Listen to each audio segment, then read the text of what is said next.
Hello, welcome to my channel, welcome to my turtle room. I'm Tom, and today we're gonna talk about 2022. If you followed along with me, you know it's been a year of ups and downs.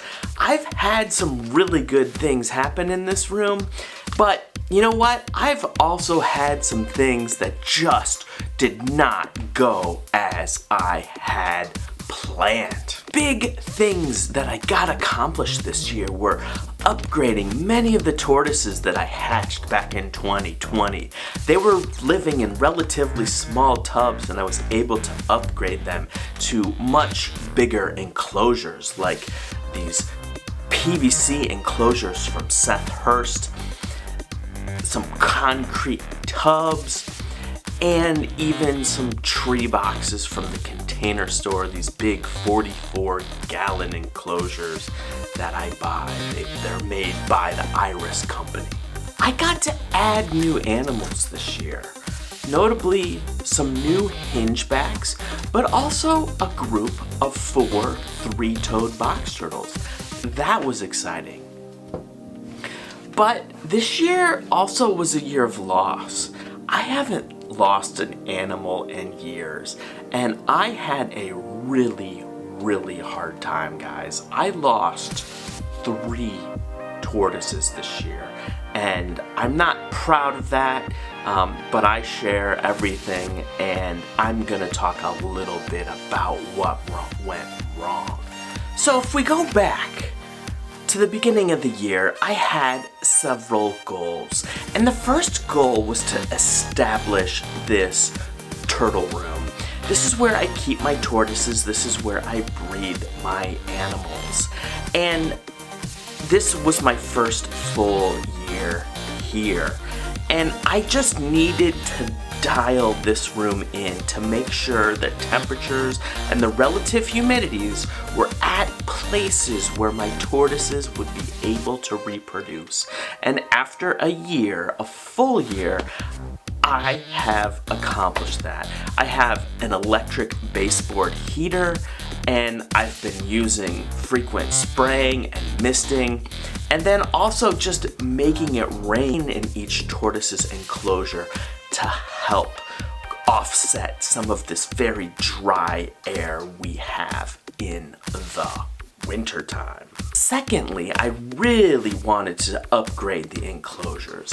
What you see behind me are these 4x2x2 enclosures, extra deep, from Seth Hurst Reptiles LLC. He's in North Central Ohio. He doesn't ship, but if you're in Ohio, I really recommend this enclosure. They were great for the Homianas that I'm working with. And I love watching the Homianas in these enclosures. They're just so much more interesting and engaged. Really like them. Also, the 2-year-old coming up on 3-year-old Nogui. I created 6 enclosures out of concrete mixing tubs that come from Menards. Got those set up. It took them a little bit of time to adjust to those, but they're starting to grow again. Now, that was quite a job. I had to build some new shelves, but it's working out really well, and I have all my captive bred Nogui in a enclosed space where I can control the relative humidity and temperature really easily. Finally, I got my 3-year-old Homianas upgraded to these plastic tree tubs, 44 gallons, made by Iris and sold by the Container Store. They are really convenient tubs. They are $70. They're an economical solution, and they do really well. If you don't have $400 to spend on a 4x2x2, I really recommend these tubs from the Container Store. Now let's talk about one of my third goals. I really wanted to add and establish a breeding pair of Nogui, and I fell flat on that, guys. Last fall, I acquired 2 two new hingebacks. The first was Graham Cracker. He came from New England, and when he came in, he was quite light. I got him set up in a quarantine enclosure. He ate okay, but he just never gained weight. And towards the end, he was eating and he was drinking, but his urine was really, really yellow. And there was just something that was going awry with that tortoise. It never established, and unfortunately it passed away while we were on vacation, and my mom was taking care of it every day, giving it soaks. So we lost that animal. It was really personable, and it was really, really sad to see it pass away. And unfortunately we're down a male. Now, we did bring in Heidi. Heidi came from Cameron Lamb out in Phoenix, Arizona. Now, this is a wonderful tortoise. This animal was wandering around the desert in Phoenix, was found by a local rescue, given to Cameron. Cameron thought it was a Speaks Hingeback. At the 2021 Turtle and Tortoise Preservation Group meeting, Jeremy found out about this animal, told Cameron, that's a Nogui, let's get it paired up. Knew I had an unpaired male. Unfortunately, in the end, I lost that male. So, Heidi is unpaired. We need to find her a boy. Do you have an unpaired animal that you could share with me? Please let me know. The other big addition that was probably my most frustrating tortoise experience in a long time was the decision to take on 3 juvenile Bell's Hingebacks. These are the animals that are coming in from California. What I did, I decided to set these animals up outside, and guess what? And they did great. I was happy, fantastic progress. They were gaining a little bit of weight, and one animal gained quite a bit of weight. When I brought them in this fall, they started to crash. I've lost 2 animals. I have 1 left. And I'm gonna do everything I can, everything that I possibly can, to make sure that animal lives. But if you have these Bell's Hingebacks and they aren't working out for you, I'm not sure what's going on. We strongly think that all of the animals are infected with TINC. That's an acronym that stands for Testudine Intranuclear Coccidiosis. Yes, that's right. We believe they have this parasite, a coccidia, that lives inside the nucleus of the animal cells. It's quite nasty, and we don't know a lot about it. It's an up-and-coming disease and problem, but best guess is all the animals at this facility in Kenya that's likely reproducing them have this pathogen. On the area of good news, as you've seen, if you've watched my channel, I took on a group of box turtles. And these box turtles from Dave Mepsud, they're 3-toed box turtles. It's 1 male and 3 females. I built them a gigantic outdoor enclosure. They were awesome, such personable animals, fun to look at and just be with and hang out. They're hibernating in the garage right now. And those of you that hibernate box turtles, man, I really want to check on these things, guys. My garage is about 40 to 50 degrees, which I think is a pretty good temperature. But where do you sit? Should I look at them? Now, they're buried in about 12 inches of soil, so I just don't know. I'm tempted to go check on them just to make sure they're okay. But tell me what you think. What would you do? Back to my 2 main projects. I work with the Western Hingebacks, the Conyxis Nogui, and the Holmes Hingebacks, the Conyxis holmiana. And I had a pretty good year. Let's start with the Western Hingebacks. My pair, Belandi and Rocket, they are champs. They love each other, literally.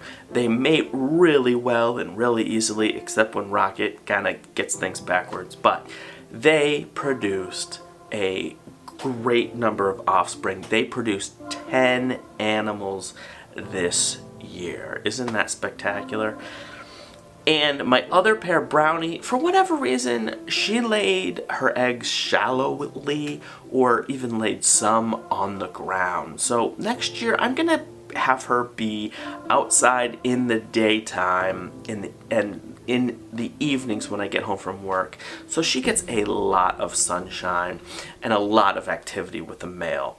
Both last year and this year, she's not laid like she did back in 2019. So I really want to get her going again. However, I did find one egg that incubated successfully. That little tortoise is this wonderful, wonderful animal. Its carapace is already starting to show some of that marbling, some of that speckling. It's just really nice. All in all, with the Nogui, 11 hatchlings, and I have 6 remaining. 5 went to new homes this year. On the Homiana side, I have also one pair, Lucy and Rugged, and then kind of a third boy that lives with them, producing most of the Homiana that I hatched.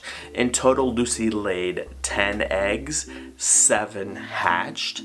I held back one animal. That animal is named Rooster, and it is a beautiful animal. Rooster lives with a little guy, the single hatchling from last year of Fred and Ethel. Fred and Ethel are the other pair. They're the pair I really need to get going. For whatever reason, Ethel just likes to hide when she lays her eggs. She does it at night. I always miss them. So I have a camera set up. We're really gonna monitor Fred and Ethel because I really, really want those tortoises to do well this year. I need more from that bee bloodline. So other goals, 2023. I need to keep this other Belliana alive. I just need to do it. I'm gonna baby that thing like crazy. What does that mean though? I'm going to spend 10 to 20 minutes with it every day, making sure it's soaked, making sure it has electrolytes, making sure it has food. And then the rest of the day, no contact with it at all. If I can successfully establish it inside, it's not gonna go back outside next summer.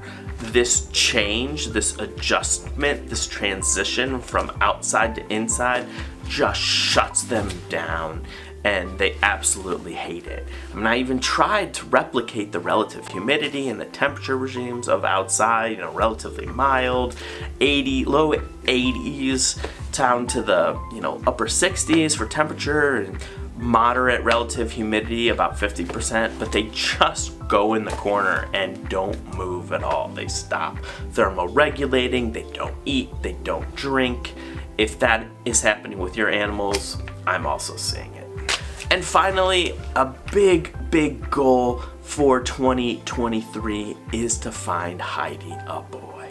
So if you know of a male Cnexus Nogui that is unpaired, this is an animal that's been around since the 90s, please consider pairing it up with Heidi. I can do a loan, I can purchase the animal, but man, Heidi is a wonderful, beautiful, gentle, kind tortoise, and I can't wait to see what her babies are like. That's it. Thank you for watching. Please like this video. Please subscribe. Give me a comment. Let me know what your favorite animals are. What do you like to work with? Do you want to work with hingebacks? What do you want to see me do in 2023? We just hit 2,000 subscribers. We're going to keep growing the channel. Stick around. Thank you. Have a great 2023.